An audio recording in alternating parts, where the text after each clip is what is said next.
अजीत यादव के पास मैं सीधे जाना चाहूंगी। अजीत यादव जी, महिलाओं का बुर्का ना उठाएं, बुर्का जो उठ गया तो क्या, ये एक प्रश्न चिन्ह है जो मैं आपसे समझना चाहूंगी।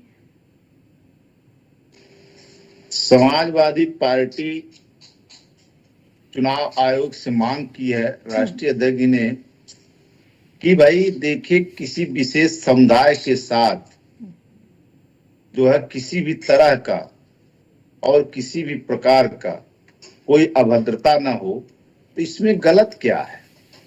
अरे चुनाव आयोग पारदर्शी ढंग से चुनाव कराए, निष्पक्षता से चुनाव कराए, ये सभी पार्टियां चाहती हैं। लेकिन चुनाव आयोग पुलिस की आड़ में जिस तरीके से रामपुर में विशेष समुदाय के वोटरों को जा करके गांव-गांव में धमका करके वोटरों को रोकने का काम किया गया था, तो इस बार समाजवादी पार्टी के कार्यकर्ता और नेता सतर्क हैं। यह प्रश्न इसलिए उठ रहा है चुनाव आयोग पर, क्योंकि चुनाव अभी जब शुरुआत हुई थी उपचुनाव की, और जब मतदाता बढ़ाने की चल रही थी प्रक्रिया, उस समय जो पीडीए के खास तौर से ओबीसी समुदाय के और अल्पसंख्यक समुदाय के जो जहां पर उपचुनाव हो रहा कर्मचारी लगे हुए थे, चाहे वो बीएलओ थे, चाहे वो थानों में पोस्ट थे, चाहे तहसील में कर्मचारी पोस्ट थे, उनको सरकार को डर थी कि किस तरीके से हटाने का काम किया गया था सेलेक्टिव और टारगेट करके।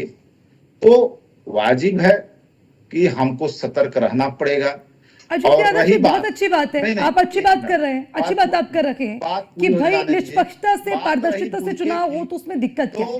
यही सवाल तो हम पूछ रहे हैं अजीत यादव जी, ये सवाल तो हम पूछ रहे हैं कि अगर आइडेंटिफिकेशन हो रही है, जांच पड़ताल की जा रही है और बुरके के पीछे कोई भी वोट देकर निकल जा रहा है, अगर उसमें इन्वेस्टिगेशन हो तो दिक्कत क्या है? दिक्कत क्या है? मतदान कर्मी जो होते हैं वो स्याही लगाते हैं, निशान लगाते हैं। सबसे बड़ी पहचान यही होती कि कोई दोबारा वोट नहीं दे सकता है, और दोबारा नहीं दे सकता, फर्जी तो दे सकता है ना। अलग एजेंट बनाए जाते हैं और वो एजेंट पहचान करते हैं। पुलिस को ये अधिकार नहीं है कि किसी का बुर्का उठवा करके उसकी पहचान करे। गांव से जो हर पार्टी के जहां पर बूथ होता है, उस बूथ के जो एजेंट होते हैं वो बकायदा देखते हैं, पहचान पत्र होता है, पहचान पत्र से नाम चेक करते हैं, और जो मतदान कर्मी स्याही लगाते हैं वो तो सबसे बड़ा निशान होता है। वो खुद नाम पता पूछ करके नाम और निशान देख करके ये तय कर सकते हैं कि दोबारा शक के दायरे में क्यों खड़ा कर दिया है अजीत यादव जी? अब पुलिस फ्लैग मार्च के लिए सड़कों पर निकले तो आपको आपत्ति हो जाती है, लॉ एंड ऑर्डर को कायम करने की कोशिश करे तो आपको आपत्ति हो जाती है। अरे भाई, अगर पुलिस है, वो पुलिस प्रशासन, सरकार जो है कहीं ना कहीं उनके नीचे पुलिस प्रशासन आता है, वो कैसे ना कायम रखें तमाम जो उनकी कार्रवाई बंद, उसको करने में दिक्कत क्या है भाई? देखिए पुलिस फ्लैग मार्च करे, पुलिस जो है डर का माहौल ना बनाए।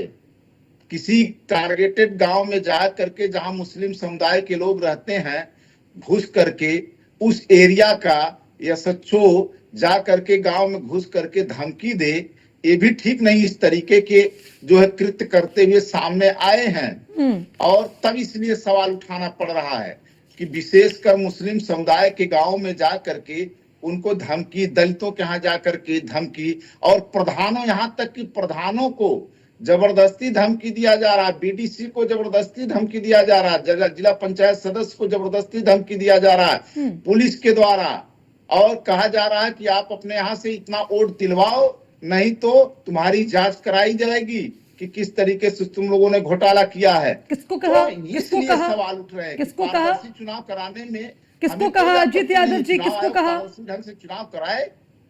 अजीत यादव जी किसको कहा? डर तो सत्ता पक्ष के लोगों को है। नहीं शिकायत दर्ज की गई क्या? अरे वोटर्स है भैया, समझदार हैं। आपको क्या लगता है कि आप वोट देने जाएंगे, कोई आपको धमकाएगा और आप धमक जाएंगे, वापस आ जाएंगे क्या?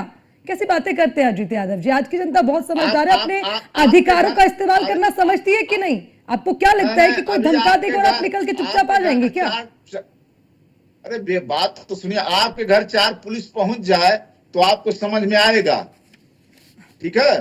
चलिए ठीक है, इस पे भी जानकारी ले लेते हैं। मुझे तो ये लगता है कि अगर आप ये कहते हैं सत्ता वापसी आपको करनी है, मुझे तो ये लगता है कि अगर पुलिस प्रशासन को आप इस तरह शक के दायरे में रखेंगे, आप अपनी सरकार कैसे चलाइएगा, ये बड़ा सवाल है। खैर, अपर्णा दीक्षित, चलिए ठीक है, मैं आप ही का सवाल लेकर जा रही हूँ। अपर्णा दीक्षित,